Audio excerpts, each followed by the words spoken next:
Ya, Assalamualaikum warahmatullahi wabarakatuh. Perkenalkan, nama saya Tri Widodo dari D4 Pemasaran Digital 2019, Fakultas Ekonomi Universitas Negeri Jakarta. Pada hari ini saya akan membahas tentang cara berkomunikasi efektif dengan masyarakat Jepang. Nah, di Jepang ini rata-rata orangnya itu menggunakan gestur tubuh untuk berkomunikasi. Rata-rata, tapi mereka tetap menggunakan kalimat untuk menyambungnya gitu. Nah, contohnya eh, bila di Indonesia itu kita mengucap salam itu biasanya assalamualaikum ataupun selamat pagi ataupun salam sejahtera. Nah, kalau mereka itu cukup selamat pagi. Biasanya biasanya itu konnichiwa ataupun konbawa untuk selamat malam ataupun eh, itu biasanya digunakan oleh masyarakat Jepang untuk mengucap salam. Nah, salamnya itu langsung disusul oleh ojigi. Ojigi itu merupakan membukukan badan setengah 45 derajat ke lawan bicara. Jadi biasanya kalau kita salam, lalu kita biasanya kan menjabat tangan. Nah, kalau mereka itu cukup membungkukkan badan 45 derajat, lalu langsung berkomunikasi secara formal. Nah, itu ojigi. Ojigi ini juga banyak macamnya ya. Biasanya bila meminta maaf, ojiginya itu bisa sampai bersujud atau berlutut di hadapan lawan bicaranya gitu. Dan juga ojigi ini bisa diartikan sebagai ucapan terima kasih maupun menunjukkan rasa hormat bagi orang Jepang. Gitu. Dan juga ada gestur tubuh yang cukup unik di mana tangan mereka melambai-lambai seperti orang kebauan. Nah, itu menunjukkan mereka tidak paham dengan apa yang kita ucapkan. Nah, berbeda dengan eh, Indonesia di mana biasanya kan kalau tangan kita melambai-lambai dekat hidung itu berarti ada bau tidak sedap ya. Nah, berbeda dengan Jepang berarti mereka wakarimasen yang artinya saya tidak mengerti seperti itu. Nah, adapun dalam Jepang itu etika dalam berkomunikasi.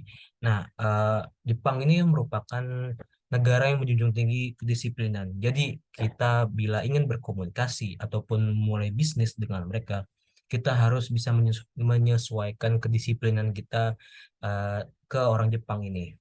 Berbeda dengan budaya Indonesia yang mana sering dibilang ngaret, misalnya pertemuan jam 2, jam setengah 3 itu baru mulai ataupun 2.15. Nah, untuk Jepang jam 2 itu eh, sudah mulai, benar-benar mulai dan sudah di tempat itu sebelum jam 2 itu. Gitu. Jadi eh, konsep disiplin mereka itu benar-benar diterapkan saat menjalankan bisnis ataupun berkomunikasi.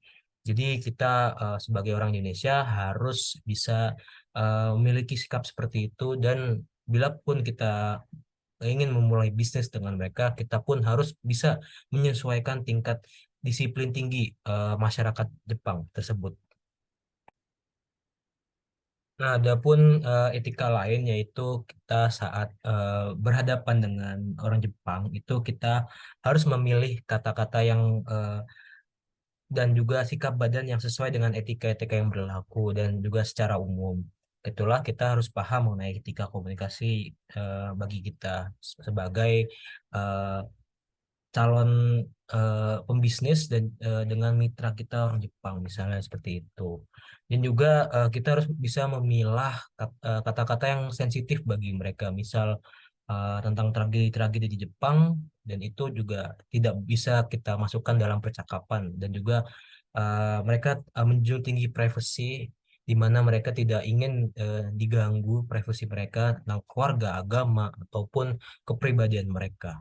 Jadi kita harus bisa menyesuaikan etika privasi mereka dalam berkomunikasi. Berbeda dengan Indonesia yang hal itu cukup wajar bila diobrolkan.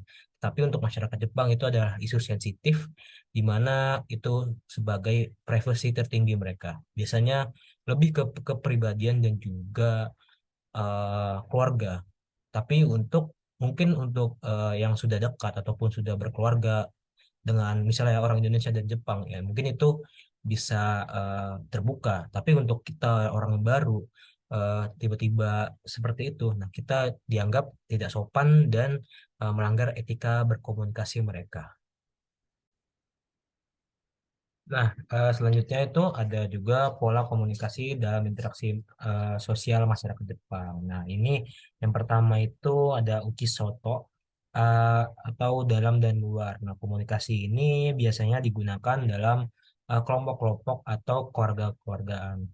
Jadi, misalnya sudah berkeluarga, mereka akan menggunakan uh, interaksi uki soto, yaitu misalnya seperti kita komunikasi dengan keluarga kita ya non formal ya biasanya gitu tanpa harus berkata sopan ataupun eh, verb tidak harus menggunakan kata baku mereka tuh. Nah, yang selanjutnya ada hone tateme atau sikap sungguhnya, sikap yang tampak dari luar. Nah, ini biasanya digunakan eh, oleh masyarakat Jepang yang seringkali menyembunyikan dan mengorbankan perasaannya ya. Bila mereka terlihat malu ataupun tidak berani mengungkapkan sesuatu, entah itu dalam percintaan ataupun dalam hal pekerjaan ataupun dalam presentasi gitu. Nah, ini biasanya disebut hone tateme. Lalu yang selanjutnya ada horen Horenso Tau Hokoku atau laporan dan Renkoku komunikasi dan Sudan. Nah, ini biasanya digunakan saat mereka berkonsultasi atau berkomunikasi dengan anggota organisasi atau perusahaan. Jadi mereka tahu lingkup di luar perusahaan dan juga perusahaan gimana. Jadi rekan berkomunikasi dengan rekan kerja itu seperti apa, eh, berkomunikasi dengan atasan bagaimana, berkomunikasi dengan eh, klien seperti apa. Nah, itu disebut Horenso de Hokoku. Nah, yang terakhir itu ada Keigo, yaitu pola komunikasi masyarakat yang sopan itu. Nah, jadi misal kita baru bertemu dengan orang ataupun memperkenalkan diri, itu eh, digunakanlah ini Keigo. Nah, ini biasanya yang sering kita pelajari dalam memperkenalkan diri dalam bahasa Jepang. Entah itu dalam eh, berkenalan ataupun memperkenalkan diri di suatu perusahaan atau memperkenalkan teman kita ataupun rekan kerja kita. Nah, bagi budaya Jepang, bahasa verbal itu biasa saja akan membuat adanya rasa tidak percaya antara satu sama lainnya. Karena masyarakat Jepang itu mempunyai pandangan yang menganggap orang yang terlalu banyak bicara itu nggak bisa dipercaya, sehingga dalam bekerja ataupun kesehariannya lebih sering menggunakan eh, gestur tubuh ataupun tindakan yang ada hasilnya. Nah, di Jepang, perasaan dan sikap berkomunikasi merupakan hal yang krusial. Dalam tingkah laku masyarakat Jepang, mereka juga tidak terlalu banyak bicara, tetapi komunikasi yang nonverbal ini yang lebih banyak diperlihatkan dalam berkomunikasi mereka. Nah, bagian yang termasuk komunikasi nonverbal yang digunakan dalam berkomunikasi dan juga berinteraksi masyarakat Jepang yang sering itu yaitu ada miburi atau gestur tubuh yang juga kotak mata atau eye contact atau juga bisa menggunakan ekspresi wajah. Nah, mungkin itu saja yang bisa saya jelaskan tentang berkomunikasi dengan masyarakat Jepang.